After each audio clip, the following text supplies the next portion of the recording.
Sebuah angin kencang meruntuhkan panggung konser sebelum band Sugarland tampil, menewaskan 7 orang dan melukai puluhan lainnya. Salah satu contoh kasus lainnya ada Roskilde Festival di Denmark tahun 2000. Penonton yang terlalu antusias menekan pagar pembatas, menyebabkan 9 orang tewas akibat terinjak-injak.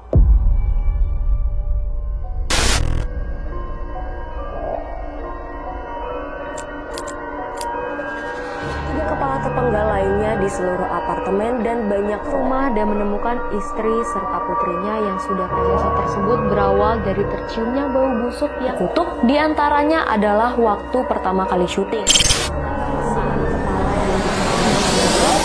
Aku mati dan pembunuhan yang tertulis di dinding. Assalamualaikum warahmatullahi wabarakatuh. Halo Sobat Payung Misteri dimanapun kalian berada, gimana kabarnya? Semoga kalian dalam keadaan sehat agar terus bisa mendengarkan cerita horor dan misteri dari Payung Misteri Channel bersama aku, Alia. Kasus kematian di konser sering kali terjadi karena kombinasi faktor seperti kerumunan yang tidak terkendali, kurangnya pengamanan atau kondisi darurat yang tidak ditangani dengan cepat. Dan di video kali ini, kita bakal membahas beberapa kasus tragis yang pernah terjadi di konser musik.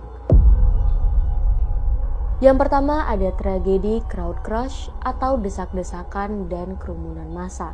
Fenomena crowd crush adalah penyebab utama kematian di konser. Sering terjadi karena jumlah orang yang melebihi kapasitas tempat, menyebabkan tekanan besar yang mematikan bagi mereka yang berada di tengah-tengah kerumunan. Salah satu contoh kasusnya ada tragedi Astroworld, Houston, Amerika Serikat tahun 2021.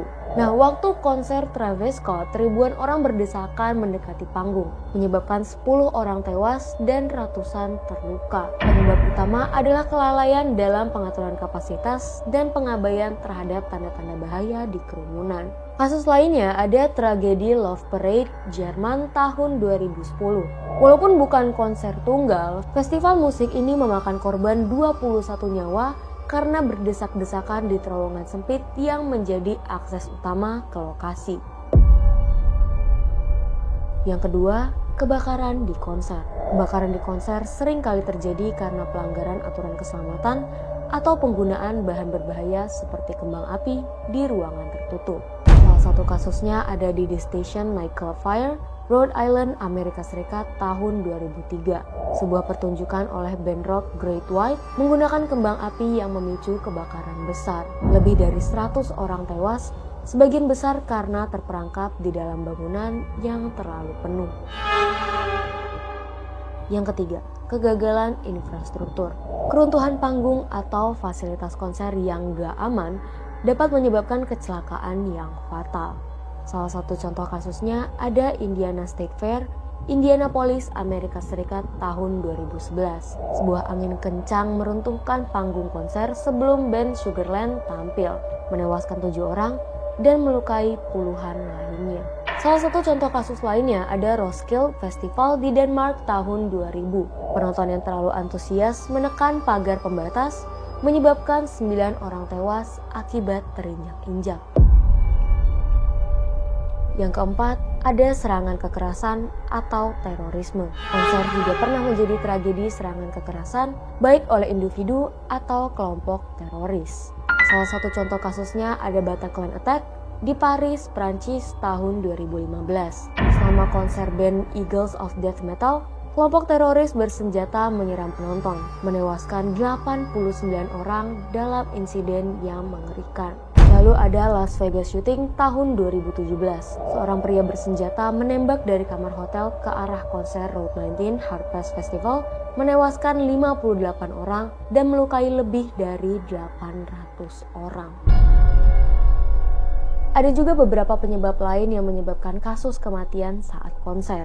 Salah satunya adalah overdosis atau konsumsi obat-obatan yang terutama terjadi dalam genre musik elektronik.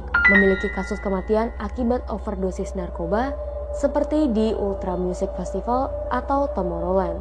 Salah satu penyebab lainnya terjadi akibat kekurangan manajemen darurat seperti kurangnya personel medis dan rencana evakuasi membuat situasi darurat sulit dikendalikan, yang tentu aja memperburuk jumlah korban. Buat teman-teman semua yang mungkin ada plan buat pergi nonton konser, Aku sarankan buat kalian untuk mementingkan keselamatan kalian terlebih dahulu ya guys. Tragedi di konser seringkali terjadi karena kelalaian yang sebenarnya dapat dihindari. Regulasi dan pengawasan yang ketat sangat penting untuk mencegah kejadian serupa terjadi di masa depan. Di akhir video aku Alia pamit undur diri. Wassalamualaikum warahmatullahi wabarakatuh.